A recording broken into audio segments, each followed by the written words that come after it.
Hello friends, how are you? Hope you all are well and fine at your home. So friends, चलिए आज हम पढ़ते हैं history का lesson number 5 of standard 5th which is evolution of Mankind. अब सबसे पहली बात, आपको एवोल्यूशन का मतलब आप सभी को पता होगा। एवोल्यूशन यानी होता है पीढ़ी दर पीढ़ी आने वाले चेंजेस। और इसके पहले जो 4th लेसन है उसमें हमने एवोल्यूशन ऑफ मैनकाइंड एवोल्यूशन पढ़ा था एनिमल्स का, और इस बार हम कवर करेंगे मैनकाइंड का एवोल्यूशन। लेसन नंबर 5 में हम इसके बारे में डिटेल में पढ़ेंगे।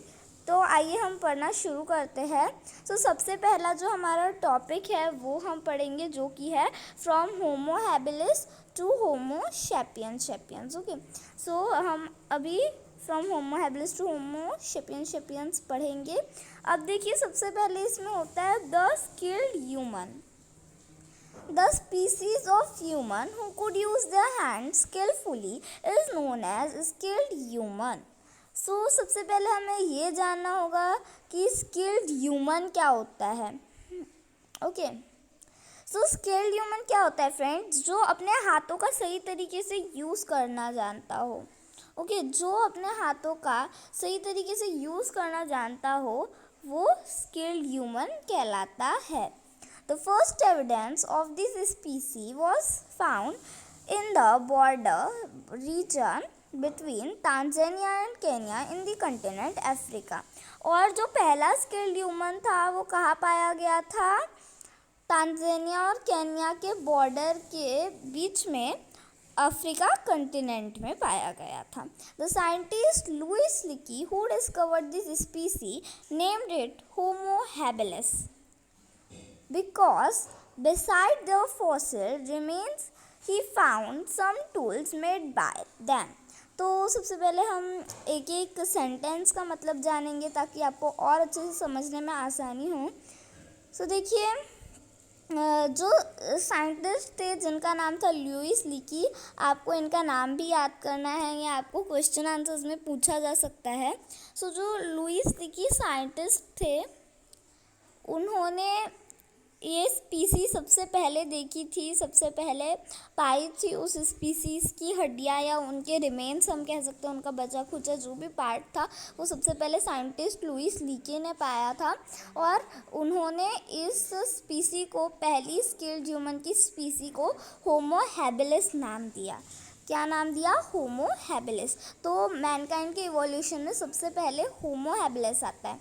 लेकिन जो साइंटिस्ट लुइस लीकी थे उन्होंने उसे होमो हैबिलिस ही नाम क्यों दिया?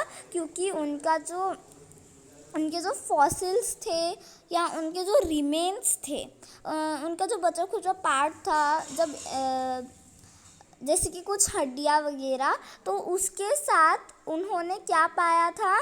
कुछ टूल्स पाए थे जो उन्हीं के द्वारा बनाए गए थे, है ना। होमो हैबिलिस ने जो टूल्स बनाए थे वो भी उनके रिमेन्स के साथ, उनका जो बचा हुआ शरीर था या जो भी उनका बचा खुचा पार्ट था उसके साथ में उनके द्वारा बनाए गए टूल्स पाए गए थे। इसीलिए उन्हें होमो हैबिलिस नाम दिया गया। अब देखिए, होमो हैबिलिस का मतलब क्या है? ये थोड़ा अटपटा सा नाम है, हम भी पहली बार सुन रहे हैं। हम जानेंगे होमो हैबिलिस का मतलब क्या होता है। देखिए, in Latin homo means man and habilis means the one who uses his hand skilfully.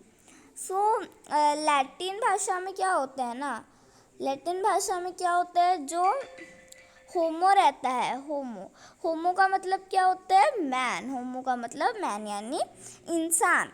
और हैबिलिस का मतलब क्या होता है? जो अपने हाथों को सही तरीके से अपने हाथों का यूज़ करना जानता हो, that is called the habilis. Okay, habilis क्या होता है? हैबिलिस का मतलब means the one who uses his hand skilfully, that is called the Homo habilis. तो होमो हैबिलिस का हमें मतलब भी पता चल गया। Homo habilis could stand on 2 feet and walk। तो होमो हैबिलिस क्या कर सकता था? होमो हैबिलिस जो है वो अपने दोनों पैरों पर खड़ा हो सकता था और चल सकता था, है ना। वो क्या कर सकता था, जैसे अभी हम इंसान हैं तो वो अपने दोनों पैरों पे खड़ा होकर चल सकता था, बट एप्स ऐसा नहीं कर सकते थे। ओके, सो नाउ देखिए, we are moving towards the next sentence. देखिए, his spine was slightly bent and not quite erect. So उनका जो स्पाइन था, यानी उनकी जो रीढ़ की हड्डी थी, वो कैसी थी, वो सीधी नहीं थी। रीढ़ की हड्डी आप सभी को पता है वो पीठ पे होती है, रीढ़ की हड्डी पीठ के अंदर। सो वो जो है सीधे इरेक्ट नहीं खड़े हो सकते थे। इरेक्ट यानी एकदम सीधा खड़ा रहना, वो सीधे इरेक्ट नहीं खड़े रह सकते थे, वो थोड़े से झुके हुए थे, है ना, क्योंकि उनकी जो स्पाइन थी, उनकी जो रीढ़ की हड्डी थी वो थोड़ी सी झुकी हुई थी, उसी के कारण वो पूरे सीधे नहीं चल सकते थे। His brain was bigger than that of the other apes. Okay, so उनका जो दिमाग था, होमो हैबिलिस का जो दिमाग था, ऐसा माना जाता है कि वो एप से बड़ा था, और बड़ा था ही एप से उनका दिमाग। All thought his face and limbs were some similar what to theirs. और सभी को लगता था कि जो होमो हैबिलिस और जो एप्स है उनमें ज़्यादा फ़र्क नहीं है, क्योंकि उनका जो फेस रहता है वो थोड़ा थोड़ा एक जैसा ही दिखता है। सो अभी मैंने आपको समझाया, बट अगर मैं आपको होमो हैबिलिस की पिक्चर दिखा दूँ, आपकी बुक में ही है, तो आप और अच्छे से समझ जाएंगे। ये देखिए, ये है होमो हैबिलिस। ओके, ये होमो हैबिलिस है, और ये उसकी होमो हैबिलिस की एक रिकन्स्ट्रक्टेड पिक्चर है, और ये होमो हैबिलिस के द्वारा बनाए गए कुछ स्टोन चॉपर्स हैं।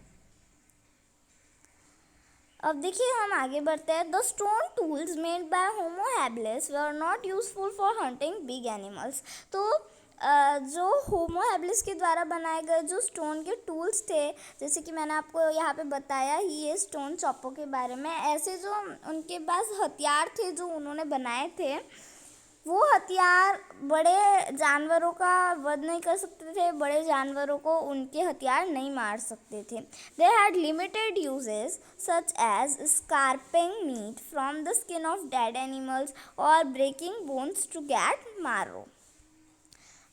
तो जो होमो हैबिलिस के जो टूल्स थे वो एक लिमिटेड काम कर सकते थे, ज़्यादा कुछ वो नहीं कर सकते थे। बड़े एनिमल्स को हंट नहीं कर सकते थे, छोटे छोटे एनिमल्स रैबिट जैसे उनको हंट कर सकते थे। और ज़्यादा से ज़्यादा उसका क्या यूज़ किया जा सकता था होमो हैबिलिस के बनाए गए टूल्स का, कोई भी मरा हुआ जैसे कोई प्राणी है तो उसका जो मांस रहता है वो निकाल के खाने के लिए, या जो डेड एनिमल्स की स्किन रहती है उसको निकाल के खाने के लिए, या फिर जो बोन्स रहती है, बोन्स को तोड़ने के लिए उनके यूज़ होते थे, ताकि उसके अंदर जो भी बचा खुचा रहता है ना, हमारी हड्डियों के अंदर जो न्यूट्रिशंस रहते हैं, हड्डियों के अंदर जो चीज़ें रहती है वो करने के लिए, मतलब सिंपली होमो हैबिलिस के टूल्स बहुत कम चीज़ें कर सकते थे, जैसे कि कोई भी डेड एनिमल के मीट को खाने का, उसके मांस को खाने का, या फिर बोन्स को तोड़ के उसके अंदर का जो कुछ भी रहता है वो खाने का। We can infer from this that Homo habilis was a forager. He ate the leftover of animals that had been hunted by other animals. It is possible that he hunted small animals and gathered at wild fruits and roots to eat. तो इससे हमें ये पता चलता है कि Homo habilis क्या थे। होमो हैबिलिस इतने कंस्ट्रक्टेड नहीं थे, होमो हैबिलिस में अभी भी बहुत कुछ बदलाव आने बाकी थे।